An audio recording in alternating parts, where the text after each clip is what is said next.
Hello friends, എല്ലാവർക്കും family സ്റ്റാറിൻ്റെ പുതിയൊരു വീഡിയോയിലേക്ക് സ്വാഗതം. അപ്പോൾ ഇന്നത്തെ ടോപ്പിക് എന്താണെന്ന് നിങ്ങൾ ചോദിക്കണം. ഞാൻ ആ ടോപ്പിക്ക് വിട്ടിട്ടൊരു കളിയില്ല കേട്ടോ.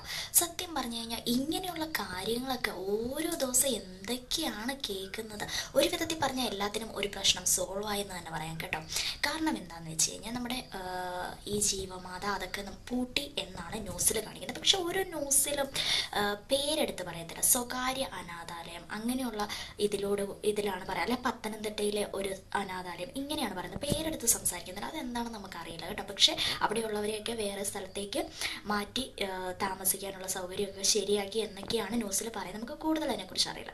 പക്ഷെ ഇന്നത്തെ വീഡിയോ ഞാൻ പറയാൻ വരുന്നത് എന്താണെന്ന് വെച്ചാൽ, നമ്മളെല്ലാവരും ഒരേപോലെ വിചാരിച്ചുകൊണ്ടിരുന്നത് എന്താണ്, ഈ രാത്രിയിലുള്ള സെറ്റപ്പും കാര്യങ്ങളൊക്കെ നമ്മുടെ അനാമികയ്ക്കും വിഷ്ണുവിനും മാത്രമുള്ള ഒരു സ്പെഷ്യൽ റൂമും കാര്യങ്ങളും ഉള്ളൂ എന്നാണ് നമ്മൾ വിചാരിച്ചത്. പക്ഷേ ഞാൻ ഞെട്ടിപ്പോയി ഒരു വോയിസ് കേട്ടപ്പോൾ. എന്താണെന്നറിയുമോ, നമ്മുടെ ഗിരിജ മേഡത്തിനും രാത്രിയിൽ ഒരു സ്പെഷ്യലായിട്ടൊരു റൂമൊക്കെ ഉണ്ട് കേട്ടോ. അപ്പോൾ അവിടെ സ്പോൺസർ ചെയ്യുന്നവരൊക്കെ രാത്രിയിലാണ് വരുന്നതെന്ന് തോന്നുന്നു. ഫുഡൊക്കെ സ്പോൺസർ ചെയ്യാനും ആ കാര്യങ്ങളൊക്കെ ചർച്ച ചെയ്യാൻ രാത്രിയിലാണെന്ന് തോന്നുന്നു വരുന്നത്. അപ്പം നമ്മുടെ ഗിരിജ മേഡത്തിനും അപ്പം എനിക്ക് തോന്നിയത് മകനും ഒരു റൂം, ഗിരിജ മേഡത്തിനും ഒരു റൂം, അപ്പം സ്പെഷ്യലി എല്ലാവർക്കും കുടുംബത്തിന് മുഴുവൻ ഒരു റൂം അവിടെ ഉണ്ടായിരിക്കുമെന്ന് തോന്നുന്നു. അതുപോലെ തന്നെ ഇത് ഒരു പാരമ്പര്യ രോഗമായി തന്നെ നമുക്ക് കണക്കാക്കാം. കാരണം എല്ലാവർക്കും ആദ്യം മകനായിരുന്നു, ഇപ്പം അമ്മയുടെ ഇത് പുറത്തു വരികയാണ്. ഇനി ആരുടെയൊക്കെ വരുമോ ആവോ നമുക്ക് പറയാൻ പറ്റത്തില്ല. ഏതായാലും ബെസ്റ്റ് ഫാമിലി എന്ന് തന്നെ നമുക്ക് പറയാം. സത്യം പറഞ്ഞാൽ ഞെട്ടിപ്പോയി. ഒരു അനാഥാലയത്തിൻ്റെ മറവിൽ എന്തൊക്കെ വൃത്തികേടുകളാണല്ലേ ഇത്രയും നാളും ഇവർ കാട്ടിക്കൂട്ടിക്കൊണ്ടിരുന്നത്. അതും ഞാനല്ല ഇതൊന്നും പറയുന്നത് കേട്ടോ. ഇത് പറയുന്നത് അവിടെ മുമ്പ് വർക്ക് ചെയ്തിരുന്ന, അവിടെ താമസിക്കുകയും കൂടി ചെയ്തിരുന്ന ഒരു അന്തേവാസിയുടെ വെളിപ്പെടുത്തലാണ്. അവിടെ അടുക്കളയിൽ ജോലിയും കാര്യങ്ങളും ഒക്കെ ചെയ്തിരുന്ന ഒരു സ്ത്രീയാണ് ഇപ്പം ഗിരിജ മേഡത്തിനെതിരെ രംഗത്ത് വന്നിരിക്കുന്നത്. മകന് മാത്രമല്ല, ഗിരിജ മേഡത്തിനും രാത്രിയിൽ കുറച്ച് കാര്യങ്ങളൊക്കെ ഉണ്ട്. അത് ഒരു വിധത്തിൽ ഒരു മുറി ഓരോരുത്തർക്ക് സെപ്പറേറ്റ് നല്ല, എപ്പോഴാണ് മനുഷ്യനൊരു ബുദ്ധിമുട്ട് വരുന്നത് നമുക്ക് പറയാൻ പറ്റത്തില്ലല്ലോ. അപ്പോൾ ഒരു മുറിയൊക്കെ അത്യാവശ്യമാണല്ലേ. അപ്പം കുടുംബത്തോടെയുള്ള പരിപാടിയാണ് കേട്ടോ. ഒരാൾ മാത്രമല്ല, കുടുംബത്തിലെ ഒരാളല്ല, എല്ലാവരും ഒരേപോലെ ചെയ്യണ്ടേ, അല്ലെങ്കിൽ മോശമല്ലേ. അപ്പം ഇതൊക്കെ നമ്മൾ റിയാക്ട് ചെയ്തില്ലേ പിന്നെ എന്താണ് ഇതിനെക്കുറിച്ച് റിയാക്ട് ചെയ്യുക. ഏതായാലും അവസാനം പൂട്ടിക്കെട്ടി പോകേണ്ടി വന്നല്ലോ. അത് തന്നെ ഗിരിജ ഒളിവിലാണ് എന്നൊക്കെയാണ് പറയുന്നത്. കൂടുതൽ കാര്യങ്ങളൊന്നും നമുക്ക് പറയത്തില്ല. ഓരോ ന്യൂസ് ചാനലും ഓരോ യൂട്യൂബ് വീഡിയോസിലൂടെയല്ലേ അറിയുന്നത്. അപ്പോൾ കറക്റ്റ് കാര്യം എന്താണെന്ന് നമുക്ക് പറയാൻ പറ്റില്ല. ഏതായാലും ഇതിൻ്റെ മറവിൽ എന്തൊക്കെയാണ് കാട്ടിക്കൂട്ടിയെന്ന് നമ്മൾ ചിന്തിക്കുക തന്നെ ചെയ്യണം. അതും ഇപ്പോൾ ഒരു സ്ത്രീയാണ് രംഗത്ത് വന്നിരിക്കുന്നത്. അപ്പോൾ സ്ത്രീ വോയിസിലൂടെയല്ല, ഫേസ് ബ്ലറാക്കി തന്നെയാണ് കാണിക്കുന്നത്. പക്ഷെ പുള്ളിക്കാരി പറയുന്നത്, അധികാരികൾ ചോദിച്ചു കഴിഞ്ഞാൽ ആ സ്പോൺസർ ആരാന്ന് സഹിതം പുള്ളിക്കാരി പറയാം, അല്ലാതെ അത് റിവീൽ ചെയ്യില്ല. അതൊരു സ്പോൺസർ ചെയ്യുന്ന ആളായതുകൊണ്ട് അത് റിവീൽ ചെയ്യില്ല. പക്ഷെ അധികാരികൾ ചോദിച്ചാൽ പുള്ളിക്കാരി അത് രംഗത്തെത്തി അത് പറയുന്നതായിരിക്കുമെന്ന് വീഡിയോയിൽ പറയുന്നുണ്ട്. അപ്പോൾ ചുമ്മാ ഒരു കളിക്കോ അല്ലെങ്കിൽ ഗിരിജയോടുള്ള ഒരു ദേഷ്യത്തിൻ്റെ പുറത്തൊന്നും പറയുന്ന ഒരു ന്യൂസ് അല്ല. നമുക്ക് അതോടുകൂടി പുള്ളിക്കാരി നല്ല വ്യക്തമായിട്ടാണ് കാര്യങ്ങൾ സംസാരിക്കുന്നത്. അപ്പം നമുക്ക് മനസ്സിലാക്കാവുന്നതേ ഉള്ളൂ. ഏതായാലും നമുക്ക് ആ വോയിസ് ഒന്ന് കേട്ടിട്ട് വരാം. അവിടുന്ന് അതിൻ്റെ കാരണം പറയാനാണ് ഞാൻ വന്നത്. അതായത് അന്നേ ദിവസം വൈകിട്ട് പിന്നെ ഒരു 7-7:30 മണിയായി കാണും. 7:30 മണിയൊക്കെ ആയപ്പോഴത്തേന് അമ്മമാർക്കും മക്കൾക്കൊക്കെ ചോറ് കൊടുത്തിട്ട് മാഡം വന്നിട്ടുണ്ടായിരുന്നു. സാധാരണഗതിയിൽ ആ സമയത്തോട്ടൊന്നും അന്നദാനപ്പന്തലോട്ടോ അടുക്കളയിലോട്ടോ വരാറില്ല. വന്നിട്ട് പറഞ്ഞിട്ടുണ്ടായിരുന്നു, ഇതുപോലെ നേരത്തെ കയറി പോയിക്കോ, നിങ്ങൾ രാവിലെ വിട്ട് കഷ്ടപ്പെടുന്നതല്ലേ, നേരത്തെ പോയി കിടന്നോന്ന്. അപ്പോൾ പതിവില്ലാത്തൊരു സ്നേഹമായിരുന്നു അന്നേരം കാണിട്ട്. ഫ്രണ്ടിലത്തെ കെട്ടിടം, അപ്പോൾ 2ാമത്തെ നിലയാണ്.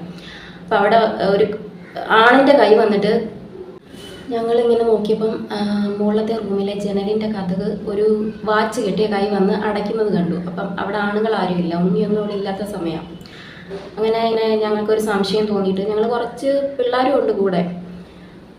അങ്ങനെ നോക്കിയപ്പം അതിനകത്ത് ആളുണ്ട്. അപ്പം ക്യാമറ ഓഫ് ആയതുകൊണ്ട് ധൈര്യമായിട്ട് തന്നെ ഞങ്ങൾ കുറച്ച് പേര് ഇതിൻ്റെ മണ്ടയ്ക്ക് കയറി. ഇപ്പുറത്തെ കെട്ടിടത്തിൻ്റെ സ്റ്റെപ്പ് ഉണ്ടായിരുന്നു, സ്റ്റെപ്പിൽ കൂടെ കയറി ഈ കെട്ടിടത്തിൻ്റെ മണ്ടവശം കാണാൻ പറ്റും. അപ്പം അതിലൊരു ആണുണ്ടായിരുന്നു. അത് ഈ പറയാൻ പറ്റാത്ത രീതിയിലാണ് അവിടുത്തെ പരിപാടികൾ നടന്നുകൊണ്ടിരുന്നത് ആ സമയത്ത്. പക്ഷെ അതാണ് ഒരു വിചാരം ഉണ്ടായിരുന്നത്, വേറെ ഒന്നും എൻ്റെ മനസ്സിലുണ്ടായിരുന്നില്ല. ഞാൻ അതിനെപ്പറ്റി ചോദിച്ചിട്ടും ഇല്ല, ഒരു കാര്യങ്ങളും. ഇവർ ഇങ്ങോട്ട് വന്നിട്ട് എനിക്ക് അടിയും തന്നിട്ട് പറയുക, നീ എൻ്റെ ജാരനെ കണ്ടുവന്നു. അങ്ങനെ പിന്നെ ഞാൻ അവിടുന്ന് രക്ഷപ്പെടുമായിരുന്നു ആദ്യത്തെ ട്രിപ്പ് പോയതിൽ. ആ സമയത്ത് കുറച്ച് സ്റ്റാഫുകളും ബന്ധുക്കളും ഒക്കെ എന്നെ ഉപദ്രവിച്ചിട്ടുണ്ടായിരുന്നു ഈ ഒരു കാരണത്തിൻ്റെ പേരിൽ. പക്ഷേ ഞാൻ കണ്ടതാണ്, എൻ്റെ കൺമുന്നിൽ ഞാൻ കണ്ടത് അതിനകത്ത് ഒരാളുണ്ടായിരുന്നു. അതിൽ ചിൽഡ്രൻസ് ഹോമിൻ്റെ തൊട്ട് ഫ്രണ്ടിലത്തെ കെട്ടിടമാണ്, പുതിയ കെട്ടിടം. അപ്പോൾ വന്നിട്ടുണ്ടായിരുന്നത് ഒരു അവിടുത്തെ ഒരു സ്പോൺസർ തന്നെയാണ്. സ്പോൺസർ ആയതുകൊണ്ട് ഞാൻ എൻ്റെ പേര് പറയുന്നില്ല. എനിക്കത് പുറത്ത് അധികാരികൾ ചോദിച്ചാൽ ഞാൻ പറയാം. വോയിസ് കേട്ടപ്പോൾ നിങ്ങൾക്ക് മനസ്സിലായില്ലേ? നല്ല വ്യക്തതയോടുകൂടിയാണ് ആ സ്ത്രീ രംഗത്ത് വന്ന് സംസാരിച്ചിരിക്കുന്നത്. അല്ല ചുമ്മാ ഒരു കള്ളത്തരമാണ് പറയുന്നതെന്ന് നമുക്ക് തോന്നില്ല. കാരണം അങ്ങനെയുള്ള സ്പോൺസർമാർ രാത്രി വരുന്ന സമയങ്ങളിൽ പുള്ളിക്കാരി നേരത്തെ, അല്ലെങ്കിൽ പുള്ളിക്കാരി ജോലി ചെയ്തോ എന്ന് പറഞ്ഞുകൊണ്ടിരിക്കുന്ന പുള്ളിക്കാരി നേരത്തെ 7 മണിയാകുമ്പോഴേക്കും വന്ന് നിങ്ങൾ ക്ഷീണിച്ചല്ലോ, ജോലി ഒക്കെ നിർത്തിക്കോ എന്ന് പറയുമ്പോൾ തന്നെ ആർക്കാണെങ്കിലും ഒരു സംശയം വരും. കാരണം എന്നും അങ്ങനെയുള്ള ഒരാളല്ല, പെട്ടെന്നൊരു ദിവസം മാറ്റം വരുമ്പോൾ ആർക്കാണെങ്കിലും സംശയം വരും. അതുകൊണ്ടാണ് ആ സ്ത്രീക്ക് സംശയം തോന്നിയതും.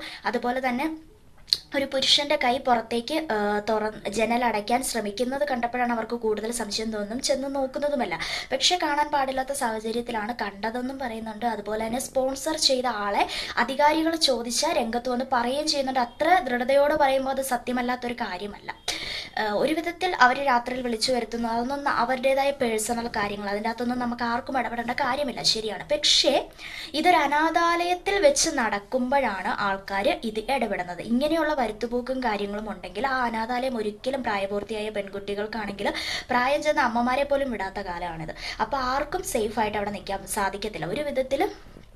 ഒരു വിധത്തിലൊരു സന്തോഷമുണ്ട്. അതുകൊണ്ടാണ് ലാസ്റ്റായിട്ട് ഈ വീഡിയോ ചെയ്യാമെന്ന് വിചാരിച്ചത്. ഏതായാലും അത് ആ അനാഥാലയം അടച്ചു പൂട്ടിയില്ല, അതിലൊരു വിധത്തിൽ നമുക്ക് സന്തോഷം തന്നെയുണ്ട്. കാരണം അവിടെ ജീവിക്കാൻ പറ്റുന്ന, സേഫായിട്ട് ജീവിക്കാൻ പറ്റുന്ന ഒരു സ്ഥലമല്ല. അടച്ചു പൂട്ടിയിൽ ഒരുപാട് സന്തോഷമുണ്ട് ആ ന്യൂസ് കേട്ടപ്പം. അതുപോലെ തന്നെ ഇവരെ ജയിലിലാക്കുകയോ പിടിക്കുകയോ അങ്ങനെയൊന്നും ചെയ്തിട്ടില്ല, ഒളിവിലാന്ന് തന്നെയാണ് പറയുന്നത്. അഥവാ പിടിച്ചവർ ജയിലിലാണെങ്കിൽ പോലും കുറച്ച് ദിവസങ്ങൾക്കുള്ളിൽ അവരൊക്കെ പുറത്തിറങ്ങുക തന്നെ ചെയ്യും. അല്ലാതെ ജയിലിലൊന്നും കിടക്കാൻ പോകത്തില്ല. ഈ കേസിൽ അനുഭവിച്ചവരൊക്കെ അനുഭവിച്ചെന്നേ ഉള്ളൂ. അപ്പം അങ്ങനെയാണെങ്കിൽ പോലും പുറത്തിറങ്ങിയതിന് ശേഷമാണെങ്കിലും ഇനിയെങ്കിലും അന്തസ്സുള്ള പണിയെടുത്ത് ജീവിക്കുക. മറ്റുള്ളവരെ ഇതുപോലെ പറ്റിച്ച് മറ്റുള്ളവർക്ക് ഉപദ്രവം ഉണ്ടാക്കുന്ന ഒരു സ്ഥാപനം ഉണ്ടാക്കാതെ അന്തസ്സുള്ള പണിയെടുത്ത് ജീവിക്കുന്നതായിരിക്കും നല്ലത്. എല്ലാവരും ഒന്നും മറക്കുക തന്നെ ചെയ്യും. മനുഷ്യനല്ലേ, മറക്കാനുള്ള കഴിവ് ദൈവം കൊടുത്തിട്ടുണ്ട്. ആരും ഇത് ജീവിതകാലം മൊത്തം പറയുകയോ അല്ലെങ്കിൽ പ്രവർത്തിക്കുകയോ ചെയ്തുകൊണ്ട് നടക്കത്തില്ല. വേറെ ടോപ്പിക്ക് കിട്ടുമ്പോൾ നമ്മുടെ യൂട്യൂബുകാർ തന്നെ ആണെങ്കിൽ തന്നെ എല്ലാവരും മറന്നു പോകുക തന്നെ ചെയ്യും. അല്ലാതെ ആരും ഇത് ജീവിതകാലം മൊത്തം പിടിച്ചിട്ടുണ്ട്. ഏതായാലും അവർ ഇങ്ങനെ ഇത്രയും അധികം തോന്നിവാസങ്ങൾ ചെയ്തു കൂട്ടി, സത്യമാണ് സ്ഥാപനവും അടച്ചുപൂട്ടി. ഇനിയെങ്കിലും മര്യാദയ്ക്ക് ജീവിക്കാൻ നോക്കുക, അതായിരിക്കും എല്ലാവർക്കും നല്ലത്.